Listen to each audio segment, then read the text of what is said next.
Ce qui a fait que j'ai voulu devenir formatrice, c'est que j'ai eu envie, à un moment donné, de transmettre ma passion pour le métier, voilà, à tout public, et de montrer que le métier est beau et qu'il y a plein de choses autour de ça, tant en termes de la pratique que théorique. Le rôle du maître d'apprentissage, c'est de pouvoir apprendre et de pouvoir transmettre ce qu'on sait. Nous menons des actions pédagogiques aux CIFAM, je pense diverses et variées. Donc on essaye de trouver des points d'ancrage avec leur métier pour que ça les intéresse le plus possible. Donner du goût aux jeunes à un formidable métier.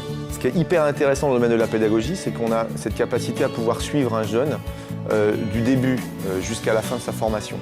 Et ce, toujours en alternance. Donc aujourd'hui, un apprenti, l'avantage, c'est qu'on l'a formé à notre image, à l'image de l'entreprise. Et on va dire, dans 45% des cas, après leur examen, l'apprenti reste avec nous. On essaie tous ensemble, l'équipe pédagogique, de s'entendre pour que les jeunes s'épanouissent bien au sein du CIFAM et notamment également qu'ils s'épanouissent bien au sein de leur entreprise. Les formateurs au CIFAM sont vraiment à l'écoute, sympathiques, dynamiques. J'ai beaucoup de respect pour mon maître d'apprentissage. Le maître d'apprentissage, il m'a apporté beaucoup de choses. C'est vraiment un échange, on va dire pas donnant-donnant du coup, parce que c'est eux qui nous donnent beaucoup.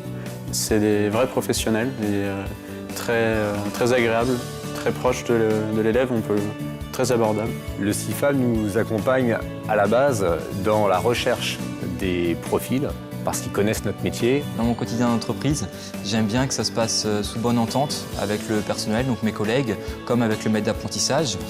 Mais j'aime avant tout que ce soit une formation structurée. Je suis avant tout là pour apprendre un métier. Et pour qu'un apprenti se sente bien dans l'entreprise, il ne faut pas hésiter à lui donner des tâches claires, précises, et à lui dire quand son travail est bien fait. C'est super important dans une formation que le maître d'apprentissage s'implique et puis appuie sur les points où il faut appuyer. C'est là que j'ai appris beaucoup de choses grâce à mon entreprise d'accueil, en plus de la formation au CIFAM.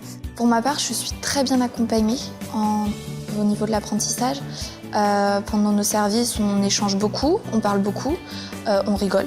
Idéalement, un bon maître d'apprentissage doit être en mesure de s'adapter à son jeune, car tous ne progressent pas de la même façon. Et puis derrière, d'être toujours être à l'écoute, de toujours chercher à regarder ce qu'ils font, toujours chercher à être derrière eux, en fait, tout simplement, à les pousser, à les motiver. C'est important qu'ils soient bons professionnels parce que j'ai envie qu'ils m'apprennent bien le métier. On est tous des anciens professionnels en tant que formateurs et je pense qu'il y a une vraie légitimité au fait qu'on le soit.